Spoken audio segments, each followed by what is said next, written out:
The Weatherman. Vamos lá. Aqui, essa prova acho que já não é 2010 ainda? Ah, peraí. Ainda é 2010. Então tá.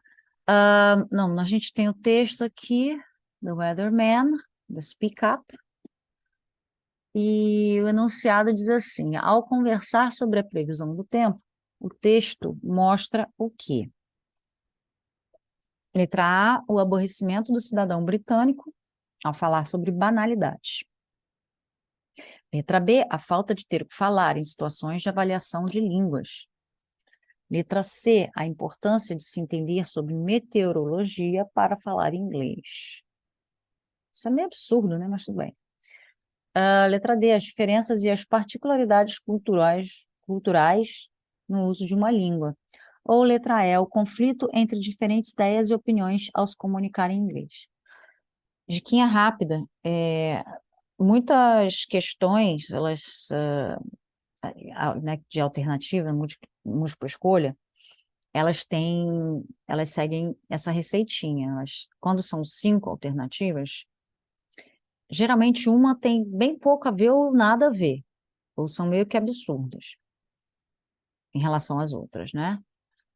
2 são bem parecidas, sendo que uma é mais completa do que a outra, mas elas são parecidas. Então, assim, em geral, quando elas são parecidas, nenhuma das duas está certa. Porém, já aconteceu de terem duas alternativas bem parecidas e a que estava um pouquinho mais completa ser a certa. Então, meio que não é muito a regra, mas a gente pode dizer que isso acontece com muita frequência. E aí a gente tem a que está certa, né? E às vezes tem uma que ela está muito superficial. Às vezes essa que está muito superficial é uma das duas que são parecidas. Então sempre tem essas 3 ou 4, dependendo do número de alternativas, né? Essas 3 ou 4 que não são as certas, e aí tem a certa. Então, assim, aqui a gente tem a importância de se entender sobre meteorologia para falar inglês, até pelo senso comum, a gente sabe que não é. A gente não tem que entender sobre meteorologia para falar inglês. Não é bem isso. Porém, eu não vou dizer o que é o que não é sem ler o texto, sabe por quê? Porque o texto pode estar falando uma coisa que não é verdade. Se isso não for uma reportagem, uma notícia, pode ser a opinião de alguém.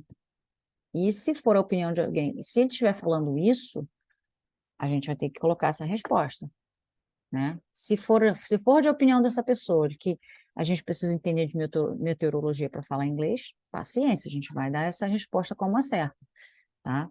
Mas a gente vai ler aqui. The weatherman, they say that the British love talking about the weather. Então, se fala por aí, né? The British love talking about the weather. Bom, não sei, nunca tinha ouvido falar nisso, né? Que os britânicos amam falar sobre o tempo. For other nationalities, this can be a banal and boring subject of conversation. Something that people talk about when they have nothing else to say to each other. E geralmente é isso mesmo, né? Você falar sobre o tempo, né? Geralmente você, né? Eu lembro logo de conversas de elevador, né? Quando você chega num lugar, você não conhece ninguém, ou então quando você está, né, numa festa, aí na festa está um saco, enfim, ou você não conhece a pessoa direito, enfim. And yet the weather is a very important part of our lives. Realmente é uma parte muito importante das nossas vidas. Porém, não é algo que você deva ficar, né, que você necessariamente vai ficar discutindo, debatendo, né? Você pode falar, sim, né, mencionar e tal, mas não vai, dificilmente você vai ficar discutindo isso, né? That at least is the opinion of Barry Grommet, press officer for the Met Office. This is located in Exeter, a pretty cathedral city in the southwest of England. Here, employees and computers supply weather forecasts for much of the world. Então, that at least is the opinion of Barry Grommet. Que é? Ó, ele fala aí, that is the opinion, é a opinião do Barry Grommet. O que é a opinião? The weather is a very important part of our lives. Essa é a opinião dele, certo? Estão registrando isso aí? Marca aí, deixa eu marcar. Ó, that at least is the opinion of Barry Grommet. Ok? E o que o texto mostra? O aborrecimento do cidadão... meu pai. Letra A. O aborrecimento do cidadão britânico ao falar sobre banalidades? Não necessariamente. Né? O cidadão britânico não fica aborrecido de falar sobre o clima, supostamente é algo banal, né? Então, aparentemente, ele gosta de falar sobre o clima. A letra B, a falta de ter o que falar em situações de avaliação de línguas. Bom, a gente não está falando de avaliação, né, de línguas. Droga.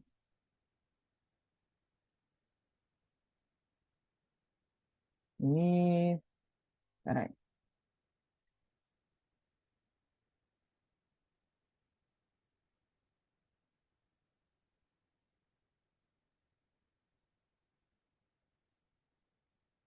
Aqui. Trabalho a falta de ter o que falar em situações de avaliação de línguas. Bom, não se falou aí no texto sobre avaliação de línguas, ninguém está nem falando sobre línguas, nem aprendizado de idiomas, nada disso. Estamos falando de clima e o press, né, um press officer que trabalha para uma publicação sobre o clima. Então, tem nada a ver nem com idiomas, nem com aprendizado de idiomas, nem com avaliação de línguas, nada disso. Letra C. A importância de se entender sobre meteorologia para falar inglês, a gente já excluiu a princípio e a gente confirmou que, né, não tem nada a ver.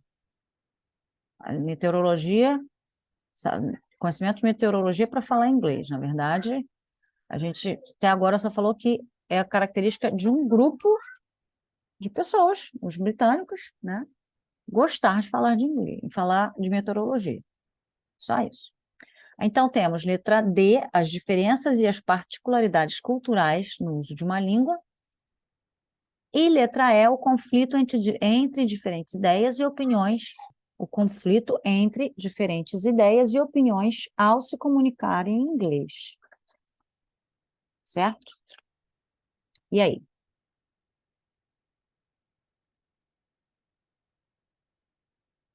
Aí a gente vai recorrer aqui ao texto de novo. Ele fala assim, ó. For other nationalities pressupõem diferenças culturais, né? Porque são nacionalidades diferentes, são pessoas que vivem em lugares, em países diferentes. Então, a gente já pode falar aí sobre diferenças culturais, quem sabe? Não necessariamente de idiomas, mas culturais. Vamos concordar? Porque, assim, não realmente a parte de idioma a gente pode cair no erro, porque ele pode estar falando tipo de australianos. Australianos também falam inglês. No entanto, tem muitas diferenças culturais entre os britânicos, entre eles e os britânicos. Então, pode ser? Quem sabe, né? Mas, então, a gente tem as diferenças e particularidades culturais no uso de uma língua, ou o conflito entre diferentes ideias e opiniões ao se comunicarem em inglês. E aí?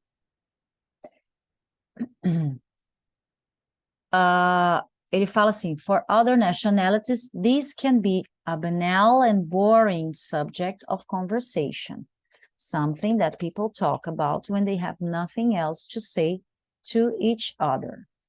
Isso, outras nationalities. Já os britânicos acham que não, né? Ou seja, é uma opinião? É uma opinião. E aí? Letra E, o conflito entre diferentes ideias e opiniões ao se comunicar em inglês.